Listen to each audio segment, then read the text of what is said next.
Welcome to the Biz Bash podcast, where we make biz strategy a piece of cake. I'm Elizabeth. And I'm Cami, but you might know us better as Eliza Ann Calligraphy and Cami Monet. We want to help you, our fellow stationers, artists, and calligraphers, confidently build a profitable and personality-driven creative biz. We're here to share our honest-to-goodness advice and actionable strategies for ambitious artists. So put on your party hat, quit being a procrastinator gator, and let's get this party started. Hey everybody, welcome back to the Biz Birthday Bash podcast, where we have Jessica Taylor of Thebridge and Taylor with us today to talk about leaving retail behind to pursue wedding invitations. We think this topic is going to be great because Cami and I have kind of done our lives in reverse, where we have pursued wedding invitations for a while and then left to go do something else. And in Cami's case, she left wedding invitations to pursue retail. So Jessica wanted to bring the other side of the story to us, and a little bit about Jessica. She founded Thebridge and Taylor, which is an international fine art wedding stationery brand, and it focuses on creating elegant wedding invitations intentionally designed to tell their clients' greatest love story. Jessica specializes in distilling memories and moments into elegant custom wedding stationery and aesthetic for your wedding. Inspired by the classic love stories of Paris, Jessica works with calligraphy, paper, pens, and pencils to bring beauty and elegance to her clients' weddings. Taught by her mother and grandfather from a young age, Jessica attended professional training in the fine arts before founding Thebridge and Taylor 7 years ago. So Jessica, welcome to the show. We're so excited you're here. Hi, thank you for having me. I'm really excited to be here. Yeah, this is going to be really great. Also, you guys, Jessica is from overseas and currently lives in Geneva, Switzerland. So we're going to be talking about that for sure as well. But it's always fun. Always fun for us to get a guest who is not US based. It just brings a completely different perspective, which I think is awesome. So Jessica, obviously I read a little bit about your creative journey in the bio that you provided for us, but I would really love to hear your own words kind of about that and how you ended up becoming your own boss 7 years ago. Yeah, of course. Gosh, I can't believe it's been 7 years. It's a bit scary sometimes. So, I went to Winchester School of Art and I studied painting. Originally, I wanted to go into curation. However, after doing some internships in curating, I realized that really just wasn't for me. And I became quite disillusioned with the art world. However, I always knew that going and being self-employed was a viable option. Most of my family are self-employed or were self-employed. My uncle and my granddad are sculptors. My mum and my grandmother worked together as florists, and my nan was a seamstress. So I always knew, especially being an artist, that it was going to probably come up at some point, and I would need to know, how to look after your own finances and how to kind of make your own way in the world. So yeah, I did after university. I worked for a company in the personalized retail sector. And a lot of my friends at that time were starting their Etsy stores. And I kind of saw an opportunity and I thought, I could bring my art into this and I could make something really beautiful. So I started just putting some little prints and some personalized notebooks on Etsy. And that's really where it started. That's amazing. So at the time, were you in Geneva or were you selling out of where you were after you'd gone to school and all of that? So I was selling in London. That's where I'm from. I'm from a little village just outside of London. But we moved to Geneva 3 years ago now. So it's been a while. However, unfortunately, we're leaving in December. Because the reason that we're here at the moment is because my fiance, my then boyfriend, he is a physicist and he works in academia. And part of his career at this stage is that we have to move countries every 2 or 3 years so that he can gain experience in different areas. Wow. Okay, that's crazy. So then, do you guys know what's coming next at this point? Yeah, we found out last week that we'll be moving back to London. So I'm quite happy. Okay. So we can go back to London for a bit, and then after that, I don't know. We could be somewhere else. London is very special. I got the chance to be there for a day in May. That's a lot to do in a day. A lot to do in a day, but you know what? We focused on just kind of like some of the touristy stuff and Hyde Park, that area. But we had gone to the UK to specifically go to Manchester so that we could go to a Man City game, because that is my husband's like team. Oh, cool. So, that's awesome. Yeah. So we saw them play Newcastle, and that was why we had done the whole entire trip in the first place and ended up with an extra day to be in London. And it's very, very cool. I was never somebody who really wanted, like, London was never on my top list. Okay. But the fact that I got to go, I was like, whoa, now I know I need to come back to see more of it. So, oh, definitely. Very exciting, though, about the upcoming move, and makes a lot of sense how you ended up in Geneva. I would have gone to Geneva in 2020, but the world had other plans, as we know, and so none of that ended up happening, which is so sad. Well, if you ever get another chance, then I highly recommend it. It's a beautiful country. Yeah. I will definitely follow up with you for recommendations for both London and Geneva. Always. If I get to go back to either. So you said you got started selling some things on Etsy. Mm-hmm. This gets a little bit of traction. So what were your next steps from there? Like, how did you grow that side of your business at the time? So, I mean, as I said, I started on Etsy, and I think that was before Christmas in maybe 2015, I think. And I'd started to be featured a couple of times around Christmas and things on Etsy, which was really cool. And, I had one of those fangirl moments where I saw something on the homepage that was mine. And, it's like, wow, it's amazing. But then in the early summer, I think around May, a friend of mine reached out to me, and she was also selling things, personalized gifts and things.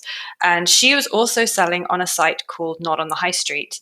I don't know if you would really have heard about this in the US, but it's a UK marketplace, very similar to Etsy, but you can't just join it. You have to be invited, or you have to apply to go on there. And she was on there, and she said, hey, they're doing this event called Pitch Up, where you can go, you can pitch your business, and they're offering so many spots to join. So I did. I went and I pitched my business, and they loved it, and they offered me a spot. And it really turned a corner after that. I started to see growth very, very quickly, and it's mainly down to Etsy and Not on the High Street, to be honest. Okay, great. And so how many years did you focus on that before thinking, I might want to go into the wedding side of things? And tell us too, like, what did you love about retail at the time? What didn't you love? Like, some of the pros and cons you experienced. Yeah, of course.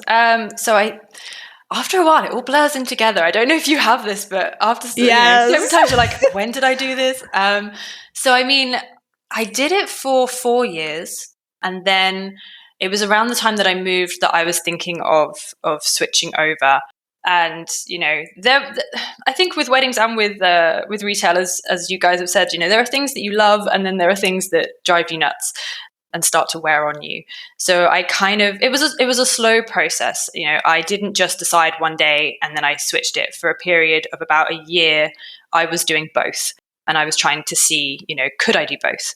But I think I made the decision to fully move over and to close all the stores 2 years ago now. Okay. Yeah, so it was a bit weird in my head as to when things happened.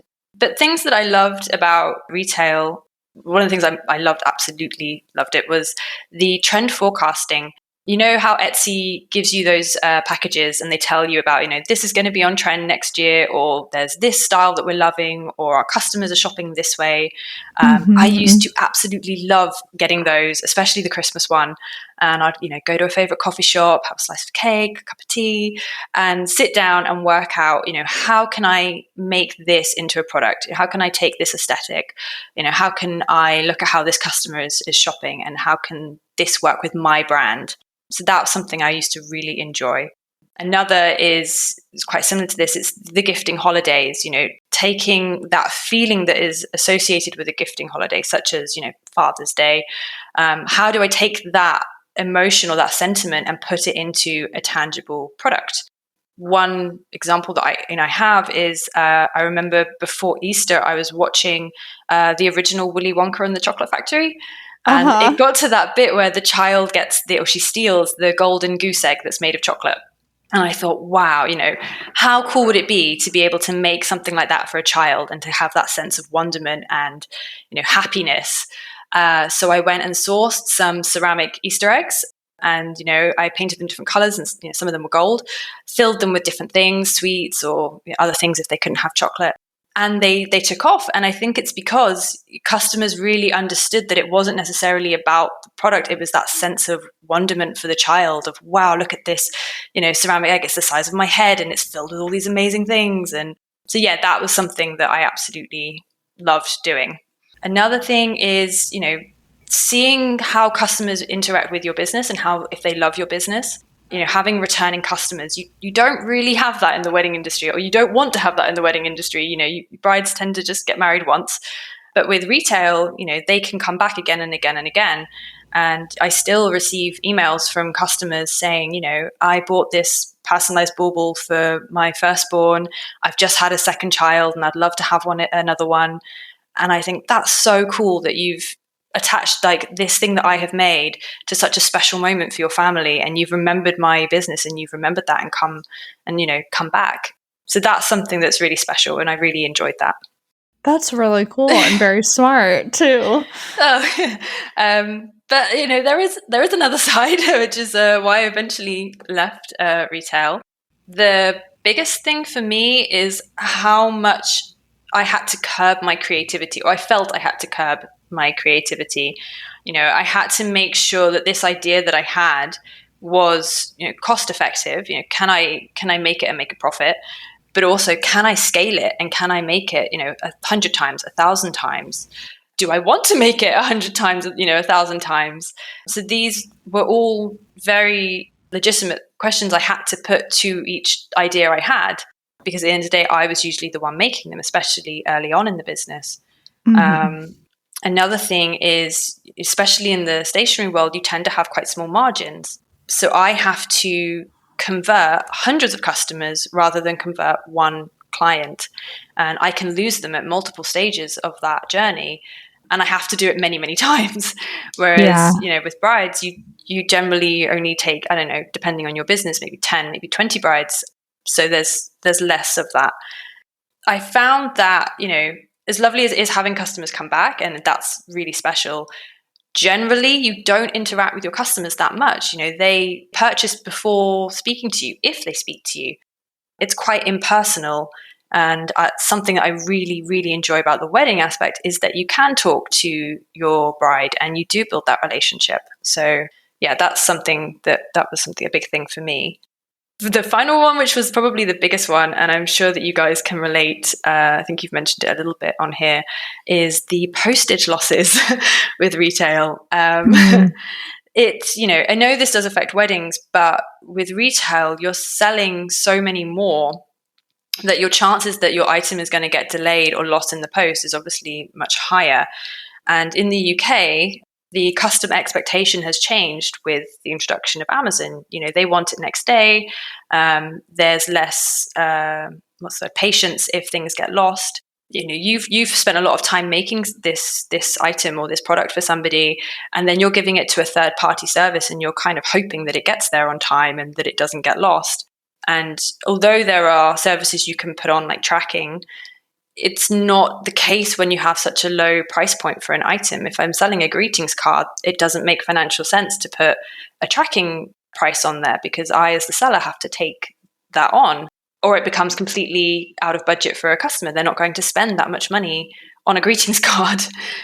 And, with weddings, yes, these things can happen, but because the price point is higher, I can add on those services, and I can guarantee that, or as much as I can guarantee that client is going to receive their wedding invitations. So yeah, that for me was a big one, especially around Christmas time. Yeah, I can only I would say I can only imagine, but also yes, I do know like the overall hardships that come with the shipping aspect and the postal side of everything, and how stressful that can be to get everything to everyone when they want it. And like you said, just the additional complications of customs when you live in another country and when yes. Amazon wants to, have things their way and all of this and that. Hey guys, we just wanted to hop in and talk about one of our amazing resources, the A to Z directory. All of us have thought at some point, how did she do that or how did she make that? And maybe you don't know where to start or how the heck to produce this amazing product you've dreamt up. Well, the A to Z directory is the missing puzzle piece in your biz, you guys, seriously.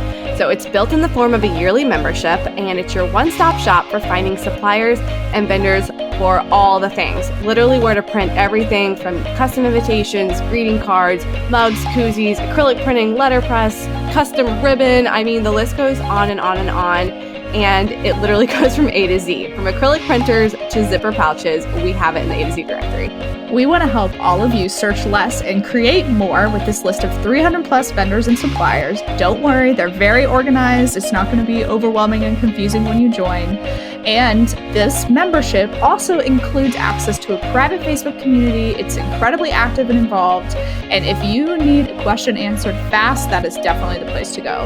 Yeah, our Facebook group really is the best, you guys. Everyone is so helpful in there. And we're in there too, answering questions you guys might have. So it's a great way to get access to us and ask us things without sliding into our DMs. So we're more likely to answer you in the Facebook group, just saying. Anyway, also in the Facebook group, this is new for 2020 and we're really excited about it. We are hosting monthly Power Hour Q&A sessions that are live, and these are only available to our A to Z directory members. So you can hop in with us live and ask us all your burning questions in real time and just hang out with us every month. And we do these at different times so you can actually be there live, and the replays are always available in the Facebook group for members.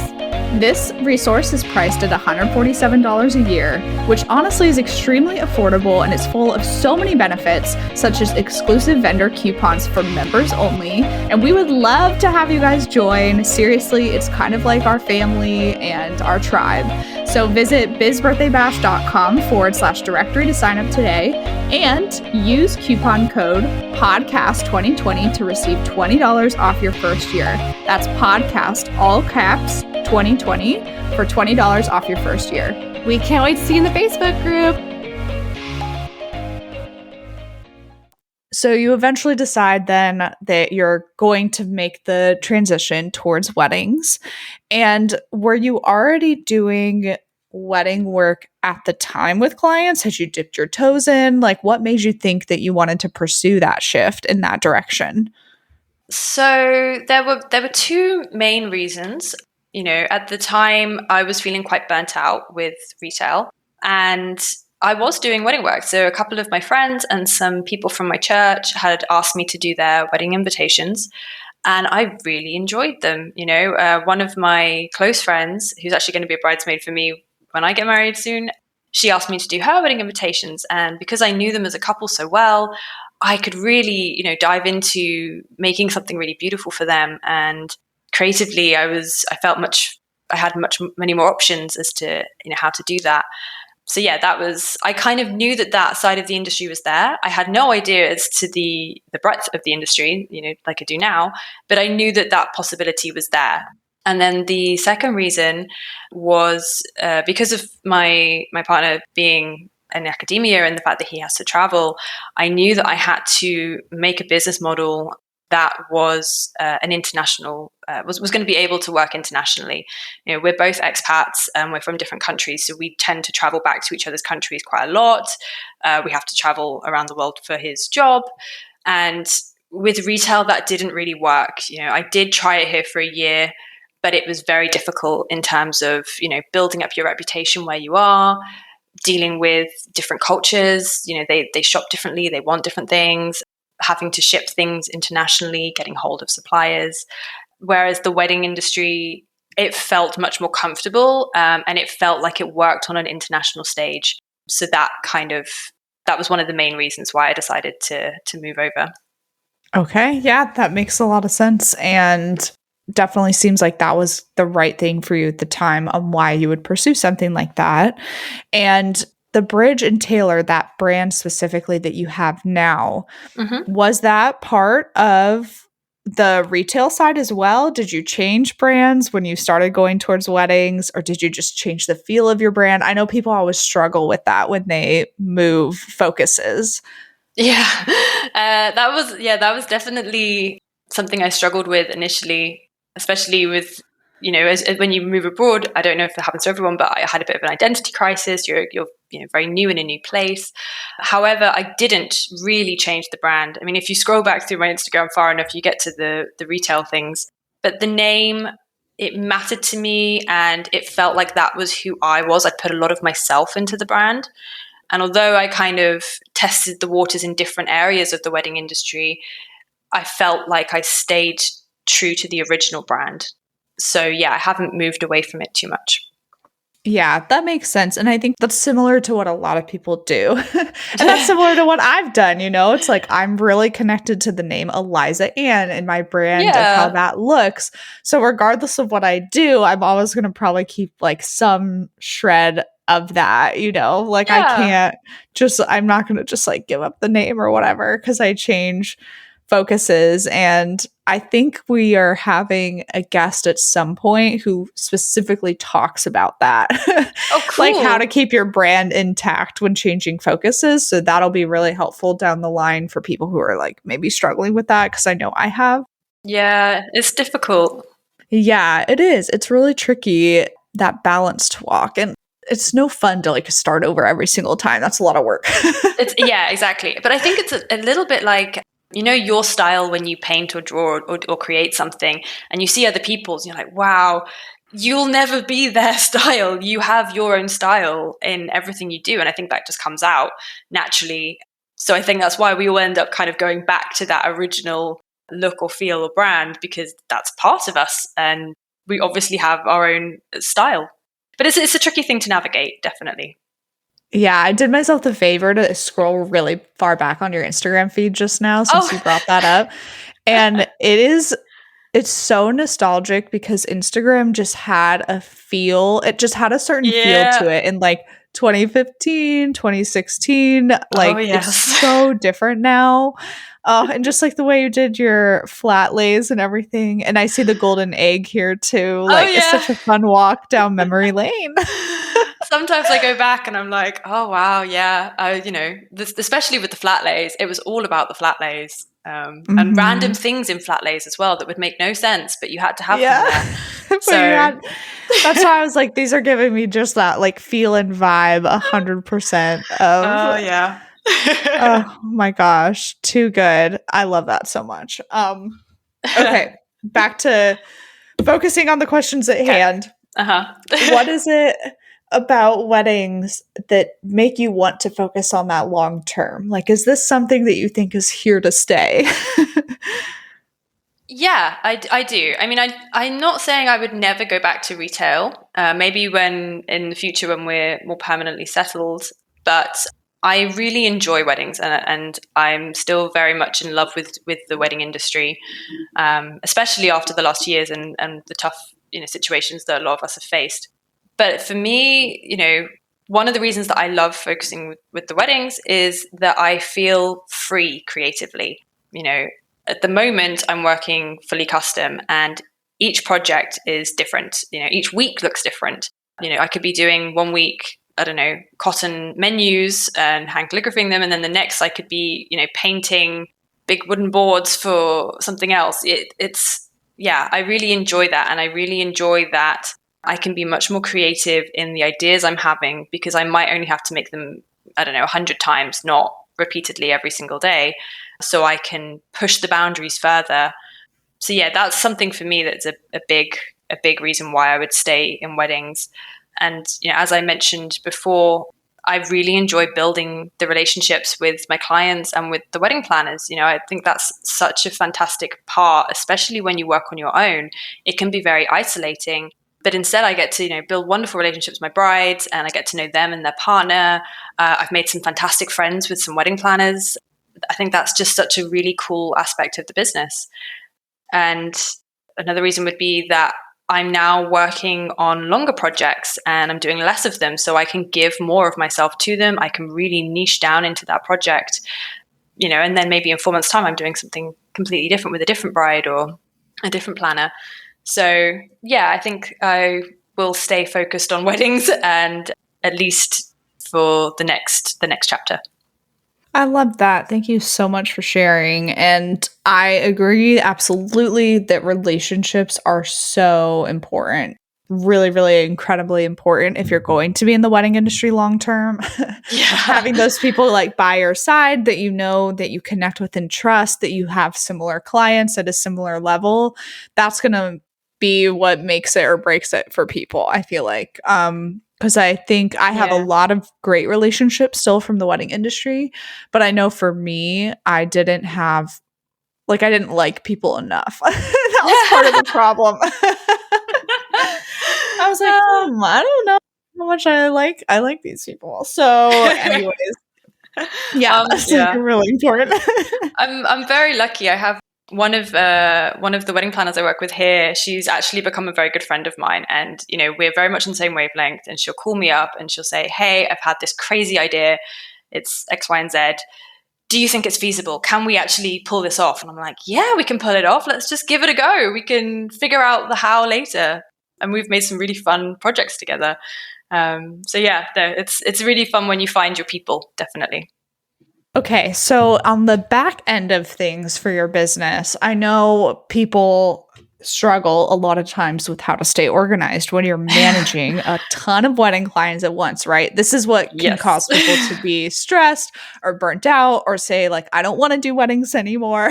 Yeah. And go the opposite direction. But what systems do you have in place, or do you have team members working for you that make your workload easier and more manageable? So I don't have any team members at the moment, but I am a very system-oriented person. I like having systems, and I definitely think that was part of the success I had when I was in retail. Systems for everything.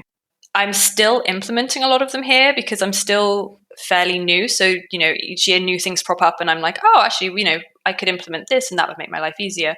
But I might not have known about it the year before or 6 months before. But I would say on the client management side, I used Dubsado, which I learned about from you guys. It's amazing. As you guys have said, everything is in one place. I can have templates for, my proofs. I get all of my inquiries through to one place. I have templates for emails, for my lookbook. So yeah, that makes my life a lot easier. I think on the design side of things, when I'm doing, like I said, at the moment I'm doing custom work, so I don't really have systems in place for that. Mm-hmm. But in the autumn, I'm releasing a semi-personalized range, and for that, I have made sure I have systems in place to make it easy for the clients, easy for me. But actually, one thing that I have invested in this year is an iPad and Procreate. That is amazing. Woo! Yeah. Oh my gosh, that has saved me so much time. Yeah, are you doing like your lettering and calligraphy now directly in Procreate? Yeah. So I used to do it, on the paper, scan it in, go into Illustrator or Photoshop and be in there forever. But now, I can just go straight to the iPad. I can send it between, my MacBook and, whatever I'm working on. And it makes it so much easier. Mm-hmm. Yeah, I agree. The Procreate app for me was what made maps and venue illustrations so much easier for me. I've also learned how to do maps and like write inside Illustrator now on my computer as well, but Procreate was always my go-to way to do that. And it's great just to introduce something to your tools, if you will, that's like in your toolkit that can kind of change your life. So tell us, obviously we know now that you used Dubsado, woo woo. So in terms of your process for communicating with clients and keeping everything on time, do you have any tips or tricks for our audience? Maybe how you go about your proofs, like anything you want to share on that end? So as I mentioned, I used Dubsado. I find that for my clients, it's very easy for them to use. It elevates the business. They trust the business more. In terms of the process, I have my questionnaire, and then we go through the lookbook, the 3 proofs, and the sign off, and it's all just nice and easy for them. Electronic signatures and everything. However, something that I have started to use very recently, and I absolutely love it, is something called the Stationer's Mock-Up by Plume Calligraphy. I don't know Yep. if you've heard of it, but it's Absolutely. amazing. Uh-huh. It basically, you can show what the invitation suite is going to look like in terms of like ribbon or wax seals, the printing technique, the paper, and I found that it just minimizes that miscommunication. The client knows exactly what they're getting, and again, it just elevates that experience for them. So they can really see the idea come to life before you've printed it. So yeah, that's my new thing that I've started to use, and I absolutely love it. So That's perfect. Yes, I love that little tidbit in there. We absolutely, it's Eileen, I think, of Plume yeah, Calligraphy who created all of that. And it is a game changer if you're looking to give people a really realistic presentation of how their invitation suite is going to look when it's done. And that avoids like client miscommunications and things like that because they can see it yeah. beforehand. So, all right, before we kind of wrap up with everything, why don't you tell us about your intentions kind of for the remainder of the year? We are recording this like smack in the middle of the year, pretty much in July. And I know that it doesn't come out until later, like December. But people definitely still want to I still want to hear from you like what you're focused on the remainder of the year. Yeah. So I mean, so far this year, I've been working my little socks off to finish my semi-personalized collection and kind of have everything that goes with that so that I can serve clients at a different price point and make it very easy for them. I am starting to move towards working with a Cypriot client base, as that's where we will hopefully be settling in one day. So I'm kind of starting to do that now and starting to think about, how I can serve those clients. So yeah, that's kind of what I'm working on at the moment, and I'm doing a big refresh for the website so that I can implement all of that. So it's a lot going on, but yeah, it's really exciting. Very exciting. I can't wait to see where you go with all of it and how that kind of turns out once you add that collection to your site that people can choose from. I think that will be a great addition, especially if you plan to stay around and do invitations long term. Takes a little bit of the like it allows you to have another revenue stream without having to be like peak creativity every single time. Yeah, exactly. Sometimes you need a little bit of a break so that you can come up with some new ideas. So yeah, Yes. definitely. Yes. Exactly. Well, I'm so glad that you came on the show today to share with people about going the opposite direction. Cami and I have obviously shared a lot about our moving away from wedding invitations, but it's really encouraging for people to hear from somebody who is going into that and pursuing that with gusto and making that their long-term thing, because I know we still have a lot of listeners that are very passionately pursuing stationery and wedding invitations. So this has been really great, and I'm so glad you reached out. Oh, so thank you for having me. I've really enjoyed it. Yeah, you're welcome. All right, catch you later. And everybody, you know the drill. If you want to leave a rating and review, please head over to iTunes to do so. Take a screenshot. Let us know you're listening. Oh, and Jessica, please tell people where they can find you. That's another Yes, big of thing. course. And I'm like, oh my gosh, just trying not to forget everything. So you can find me on Instagram under Thebridge and Taylor. I'm also on all the other social media platforms, TikTok or Pinterest or all the other ones. But mainly I'm on Instagram. And please reach out. I love speaking to other people in the industry or different vendors. So yeah, please say hi. Definitely will do. So that being said, you guys take a screenshot and tag Jessica at Thebridge and Taylor to let her know that you're listening, that you heard from her. Check out her work on her website. And if you guys have questions for us, you can always fill out our question box at bizbirthdaybash.com/Q and cake. But that is it for today, and we will talk to you guys next time.